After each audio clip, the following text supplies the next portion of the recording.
absolute chaos here. Thank you for joining me. It's Dave Thackeray. Welcome to the final Copy Shop Live of the 8.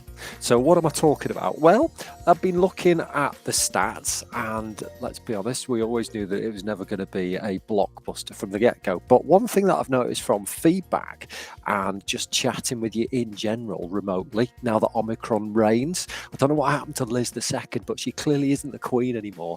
The queen is now a protein, and it's attacking our immune systems, a bit like the queen was, but this is very much more biological weapon-like. Right, so the 8 decided to, because I'm always in beta, skunkworks, incubation, aren't we all, that I will try this show at 1 p.m.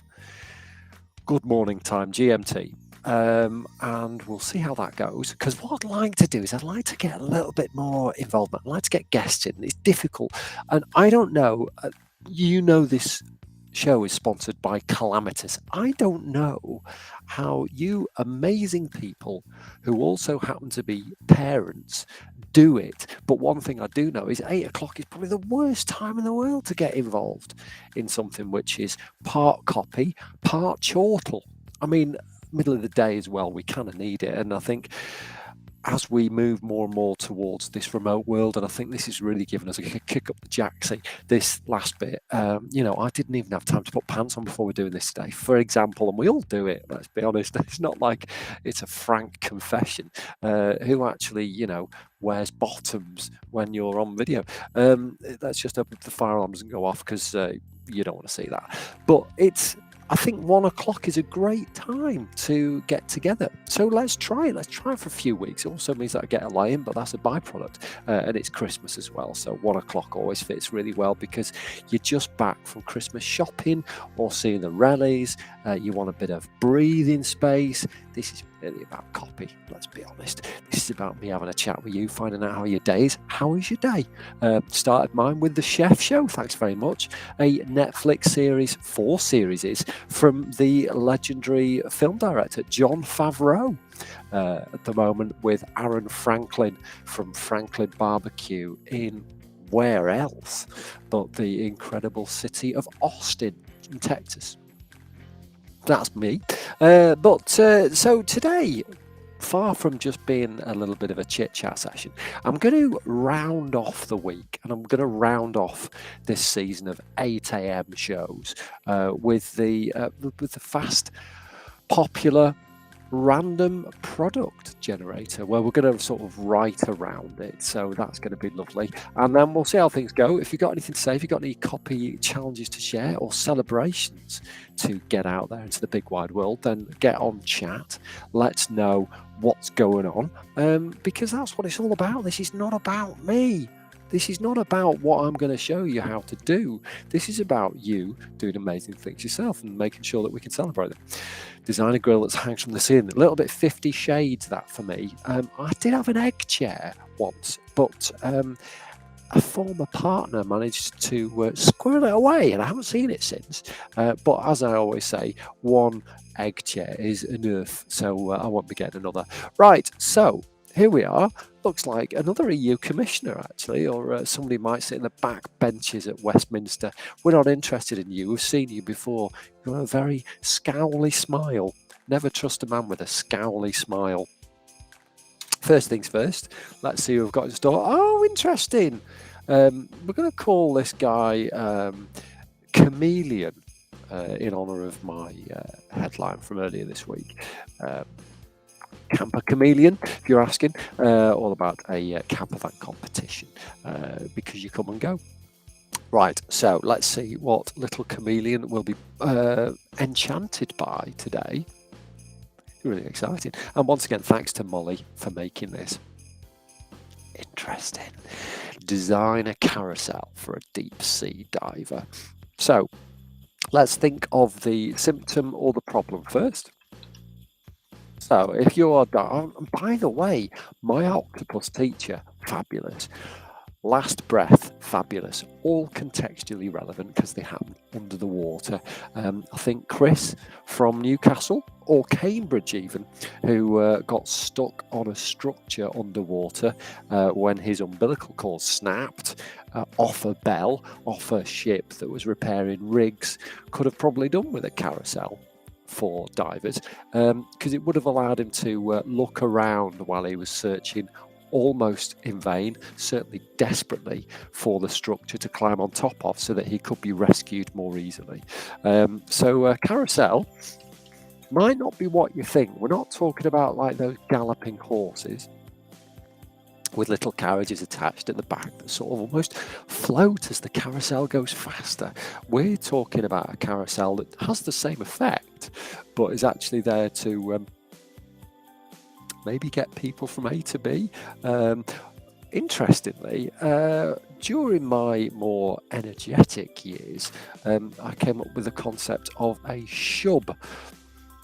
There's also lots of other concepts, but you don't want to go into those right now because some of them aren't family friendly. This was about where you'd have, and there were different times.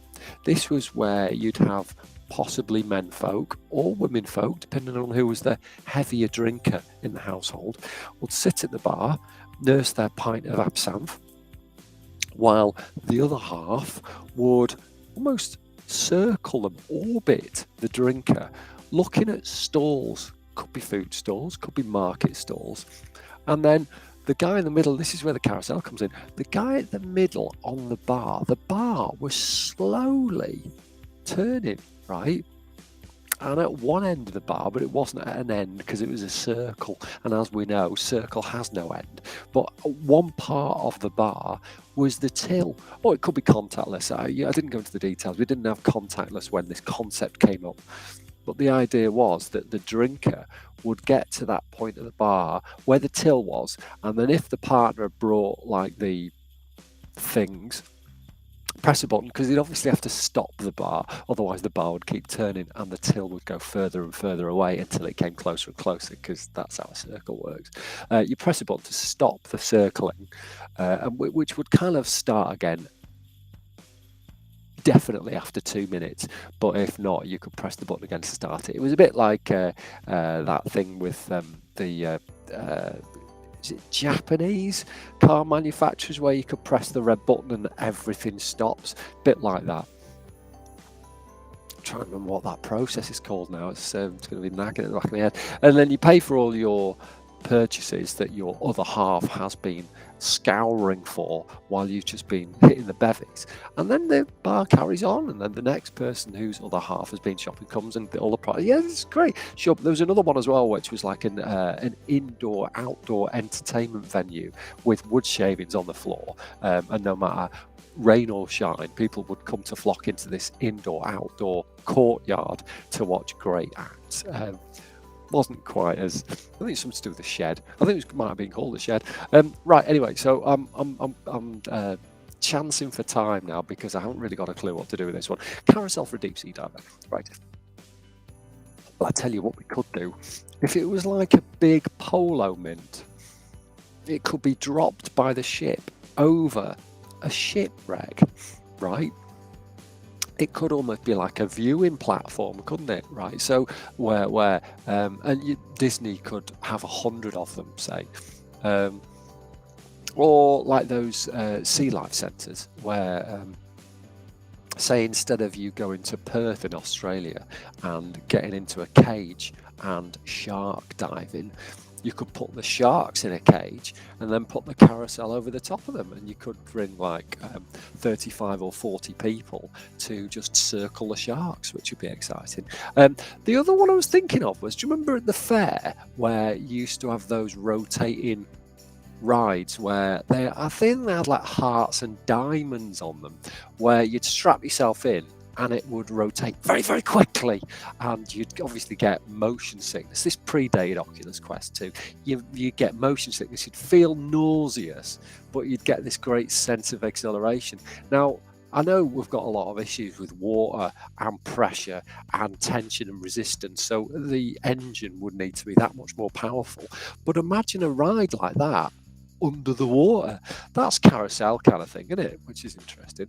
Okay, so let's have a quick. Yeah, same to you. Let's have a quick look at Valerie says this. Look, there you go. Wow. I mean, that's where I'm going. That sounds like a scheming web address, so I won't be going there in too much detail, but look at that. It's not like something out of the Beatles. Right. Okay, so we've got a few ideas here. So I'm just going to pull up the notepad.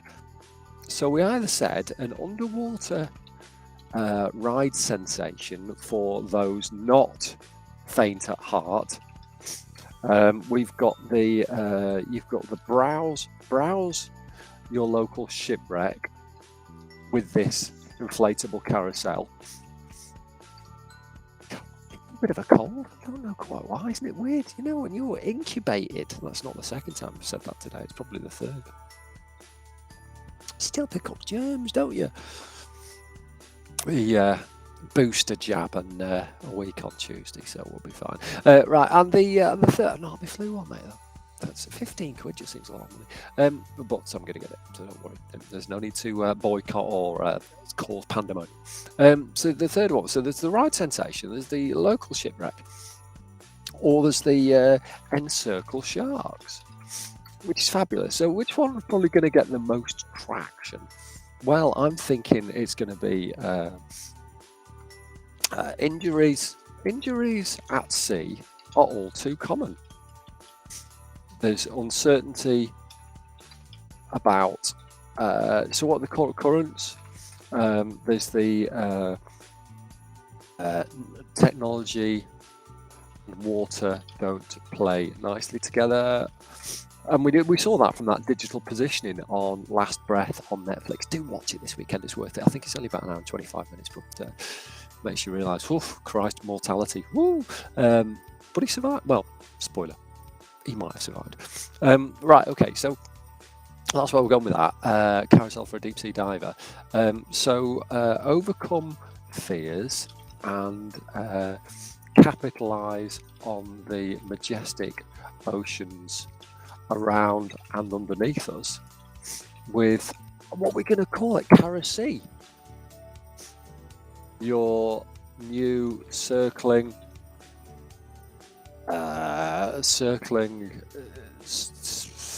experience, I guess, for now, where you don't need to go in,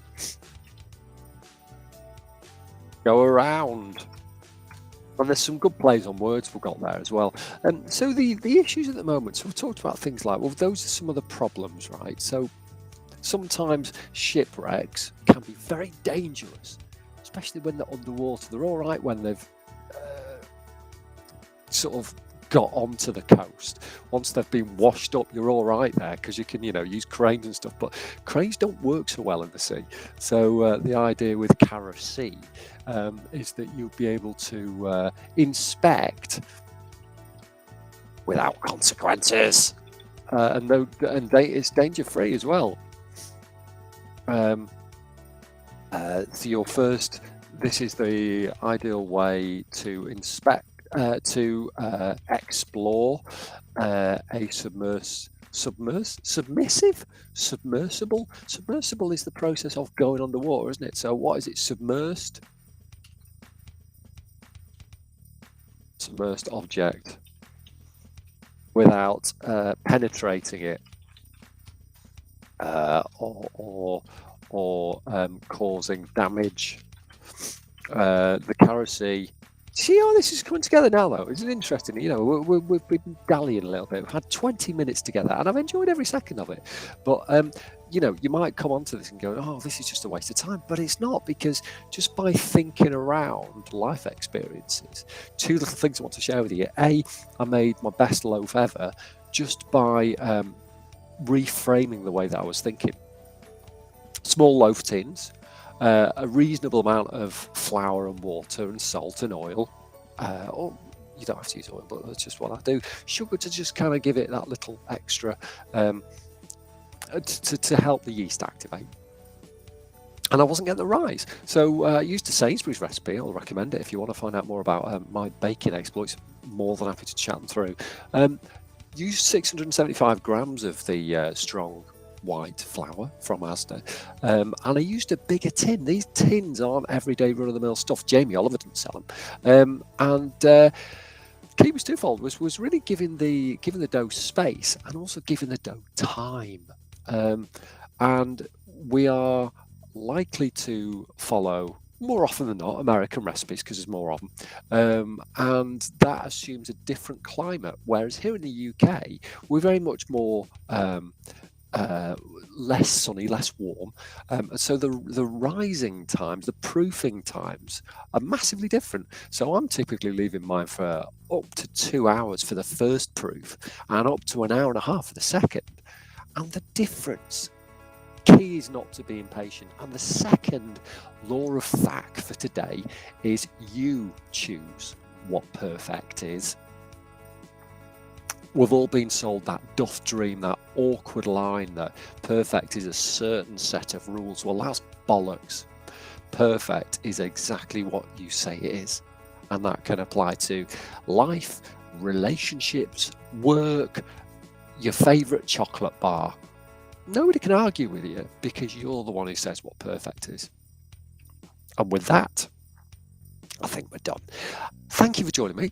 From Monday, we're going to be on at 1 o'clock UK time, good old GMT time. So come along. We'll be on all the platforms. We'll be on LinkedIn, we'll be on YouTube, we'll be on Facebook, and we'll always be on Twitter because that's where the fun began.